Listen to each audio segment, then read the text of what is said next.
Marvel का दलाल झंड करे सबका जीवन, आत्माओं का भूखा मेफिस्टो द डीमन। क्या? ये क्या बक रहे हो मादरचोद? गाइस फाइनली मार्वल ने मेफिस्टो को आयरन हट में दिखाई दिया, बट इस कैरेक्टर की ओरिजिन स्टोरी क्या है ये इतना ज्यादा एक्सप्लेन नहीं किया हमें, और ये कैरेक्टर इतना इम्पोर्टेंट क्यों है एमसीयू के आने वाली मूवीज में। आज की इस वीडियो में इन्हीं सारी चीजों पर बात करेंगे। तो हेलो रूटीज, मैं हूं ग्रूट और आप देख रहे हो I am grout. Guys Mephisto की कोई specific origin story comic book नहीं है, बट ऐसा कई जगह बोला जाता है कि मेफिस्टो सेलेस्टियल टाइम से एग्जिस्ट करता हुआ आ रहा है। जब इस अर्थ का क्रिएशन हुआ था तब उसके डार्क और डीमन पार्ट से मेफिस्टो एग्जिस्टेंस में आया था। इसके अलावा मेफिस्टो हेल को भी रूल करता है। अब ये हेल किसी भी रिलीजन से रिलेटेड नहीं है, बल्कि हेल एक पॉकेट डायमेंशन है जिसको मेफिस्टो रूल करता है। मतलब जैसे डोरमामू का एक अपना डायमेंशन था, वैसे ही मेफिस्टो का अपना एक अलग डायमेंशन है। और जैसे हमने आयरन हंट में देखा कि ये कैरेक्टर कभी भी गायब हो जाता है तो वो हेल में चला जाता है जहाँ वो बहुत पावरफुल है। बात करें इस कैरेक्टर की पावर्स की, तो इसकी भी पावर्स डोरमामू जैसे डार्क मैजिक से रिलेटेड है। तो ये कैरेक्टर क्या करता है, आपको जो चाहिए वो दे तो देगा, बट उसके बदले आपकी आत्मा का सौदा कर लेगा। बेसिकली ये मार्वल का दलाल है जो आपको आपकी चाहत दे तो देगा, बट आपसे आपकी सोल ले लेगा या फिर आपसे एकदम घटिया डील करेगा। कॉमिक बुक्स में ये कैरेक्टर बहुत हरामी है और लाइव एक्शन में भी ये हरामी ही होने वाला है। देखो देखो, दरिंदगी चेहरे से टपकती है। नंबर 1 का कमीना है। छी छी छी, आंखें देखो, नीयत में खोट साफ नजर आता है, हवस से भरी हुई।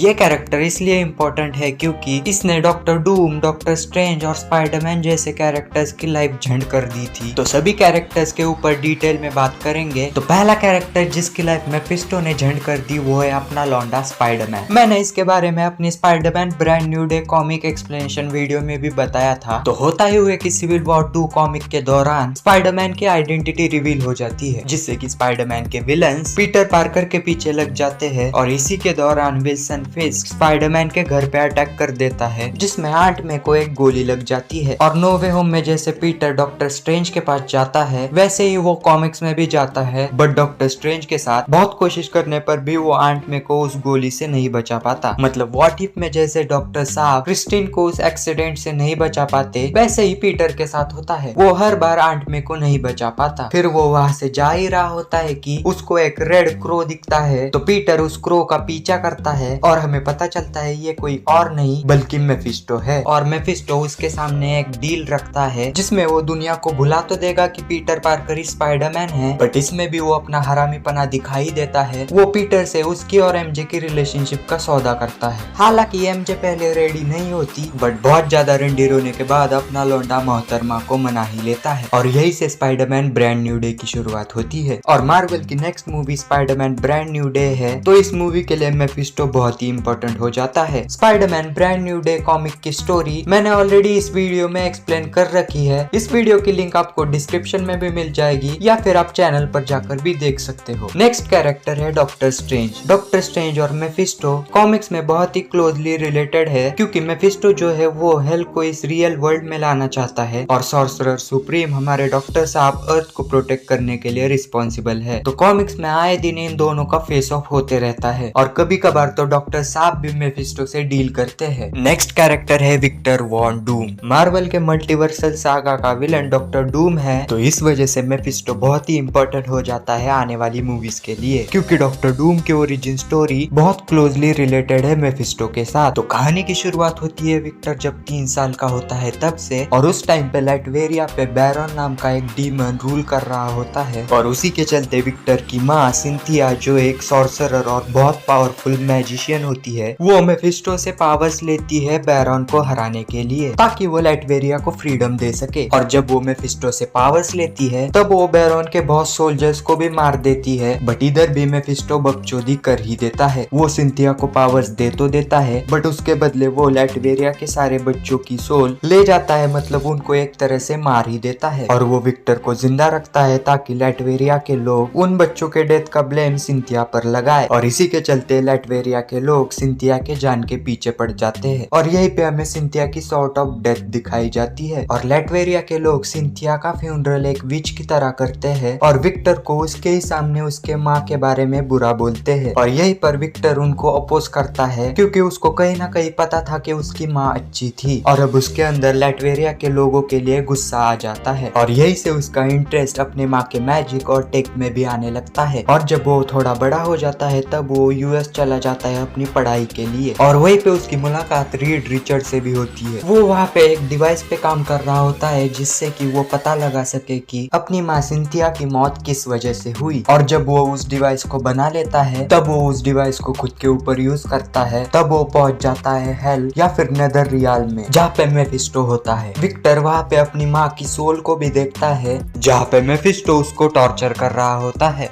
और उसको बचाने की कोशिश भी करता है। बट उल्टा मेफिस्टो विक्टर को बहुत बुरी तरह से घायल कर देता है जिसमें विक्टर का फेस बहुत बुरी तरह से जल जाता है। इस चीज के हो जाने के बाद विक्टर इसके बारे में बहुत सोचता है और फिर वो अपने पावर्स और टेक के ऊपर काम करना शुरू कर देता है जिसमें वो पहले ईस्ट एशिया जाकर वहाँ के कुछ मॉन्क से मैजिकल एबिलिटीज की ट्रेनिंग लेता है और वहीं पे वो अपना सूट बनाता है और हमें पहली बार देखने मिलता है डॉक्टर डूम। तो डॉक्टर डूम वहाँ से पहले लैटवेरिया जाता है जहाँ पे अभी भी बैरन का राज था। वो वहाँ जाकर बैरन को चैलेंज देता है और उसको वॉर में हराकर लैटवेरिया को रूल करने लगता है। उसके बाद वो काफी स्पेल्स की मदद से मेफिस्टो को लैटवेरिया में बुला लेता है। जब मेफिस्टो आता है तब डॉक्टर डूम मेफिस्टो से अपनी माँ की सोल मांगता है बट मेफिस्टो सिंथिया की सोल देने से मना कर देता है ये बोलकर कि सिंथिया की सफरिंग ही उसके लिए ऑर्गेज्म है, मतलब मजा है। समझ रहे हो भाई कितना हरामी कैरेक्टर है ये। पर मेफिस्टो उसके सामने एक डील रखता है कि साल में एक रात आएगी जहाँ पे डॉक्टर डूम मेफिस्टो से फाइट कर सकता है अपनी माँ के सोल को फ्री करने के लिए। बट जितनी भी बार डूम हारेगा उतने ही लैटवेरिया के लोग डॉक्टर डूम से नफरत करेंगे। भाई बोला था ना सभी जगह ये अपना लन डाल ही देता है। डॉक्टर डूम इस डील को एक्सेप्ट करता है और कुछ अटेम्प्ट्स हारने के बाद वो डॉक्टर स्ट्रेंज की मदद लेता है मेफिस्टो को हराने के लिए। डॉक्टर डूम और डॉक्टर स्ट्रेंज जाते हैं मेफिस्टो को हराने के लिए बट फाइट के कुछ देर बाद हमें पता चलता है कि मेफिस्टो डॉक्टर स्ट्रेंज को कैद कर लेता है और हमें पता चलता है कि असल में डॉक्टर डूम ने डॉक्टर स्ट्रेंज का सौदा किया है उसके माँ के सोल के बदले में। और जब मेफिस्टो डॉक्टर स्ट्रेंज को कैद करता है अपने मैजिकल आइस प्रिजन में जिससे कि डॉक्टर डूम अपने स्पेल्स का यूज ना कर पाए तब वो सिंथिया की सोल को आजाद कर देता है। बट यहीं पर स्टोरी में ट्विस्ट आता है। जब सिंथिया को पता चलता है मेरे बेटे विक्टर ने मेरी सोल के बदले अर्थ के सॉर्सरर सुप्रीम का सौदा किया है तब वो विक्टर के साथ आने से मना करती है जिससे कि डॉक्टर स्ट्रेंज वापिस फ्री हो जाते हैं और फिर से डॉक्टर स्ट्रेंज डूम और मेफिस्टो के बीच लड़ाई शुरू हो जाती है। डॉक्टर स्ट्रेंज डूम और उसकी माँ की सोल को वहाँ से ले ही जा रहा होता है तभी मेफिस्टो उनको वापिस रोक देता है। बट इस बार स्ट्रेंज सिंथिया की सोल की पावर का यूज करता है मेफिस्टो को हराने के लिए जिससे कि सिंथिया की सोल हमेशा के लिए गायब हो जाती है और डॉक्टर स्ट्रेंज और डूम वापिस लैटवेरिया लौट जाते हैं। तो भाई यही थी मेफिस्टो और डॉक्टर डूम की कहानी। और अगर मार्वल डॉक्टर डूम के स्टोरी को लेकर कॉमिक एक्यूरेट जाते हैं तो मेफिस्टो बहुत ही इंपॉर्टेंट कैरेक्टर बन जाता है आईडीजे के डॉक्टर डूम के लिए भी। बट मुझे नहीं लगता कि मार्वल वाले हमें डॉक्टर डूम की ओरिजिन इतनी डीप में दिखाएंगे क्योंकि भाई डूम्सडे में ऑलरेडी बहुत सारी चीजें हैं दिखाने के लिए। हाँ ऐसा हो सकता है कि डॉक्टर डूम मेफिस्टो को मेंशन करे बट मुझे ऐसा लगता है कि मेफिस्टो डॉक्टर स्ट्रेंज की नेक्स्ट मूवी में दिख सकता है। ऐसा क्यों? तो भाई ऐसा बोला जा रहा था कि डूम्सडे और सीक्रेट वॉर के बीच में हमें मार्वल एक मूवी देने वाला है। अब ये किसकी है ये तो नहीं बताया पर मेरे ख्याल से ये doctor strange time runs out हो सकती है क्योंकि सीक्रेट वॉर कॉमिक से पहले यही कॉमिक है जो सीक्रेट वॉर्स के इवेंट के लिए रिस्पॉन्सिबल है। और मेरे को नहीं लगता कि मार्वल सीक्रेट वॉर्स की पूरी कहानी बस इन 2 मूवीज में दिखा सकता है। तो इन मूवीज के बीच में Marvel doctor strange time runs out इस मूवी को प्लान कर सकता है। और मेफिस्टो इस मूवी में आने के चांसेस इसलिए है क्योंकि इस कॉमिक में डॉक्टर स्ट्रेंज इनकर्जन्स को रोकने के लिए अपनी सोल का छोटा सा पार्ट बेच देते हैं। वो पहले मेफिस्टो के पास जाते हैं अपनी सोल का पार्ट बेचने के लिए बट स्ट्रेंज और मेफिस्टो का वो टॉम जेरी वाला रिलेशन होने की वजह से मेफिस्टो स्ट्रेंज को मना कर देता है सोल लेने के लिए। फिर वो जाता है सिनर्स मार्केट में जहाँ पे वो अपनी सोल बेचकर भयंकर लेवल पावरफुल हो जाते हैं। तो टाइम रन्स आउट में हमें इन्हीं सारी चीजों को डॉक्टर स्ट्रेंज के पर्सपेक्टिव से दिखाया जा सकता है। तो गाइज यही थी मेफिस्टो की सारी कुंडली मार्वल कॉमिक्स में से। हालांकि और भी कॉमिक्स में यह अपीयर हुआ है बट एमसीयू के आने वाली मूवीज ब्रांड न्यू डे और डूम्सडे इनके लिए यही कुछ इवेंट्स इंपॉर्टेंट थे जो मैंने आपको बता दिए। खैर आपको क्या लगता है इस बारे में कमेंट में जरूर बताना। और आपको क्या लगता है कि क्या मार्वल डॉक्टर डूम की ओरिजिन स्टोरी को लेकर सीरियस जाएंगे या फिर बस बोलकर ही बताया जाएगा जैसे थेनोस ने अपने बारे में बताया था। खैर आज के लिए बस बहुत माइंड फक हो गया। वीडियो पसंद आई होगी तो लाइक करो। ब्रांड न्यू डे और डूम्सडे की थीरीज पर और भी काम चल रहा है, इसीलिए सब्सक्राइब करो चैनल को।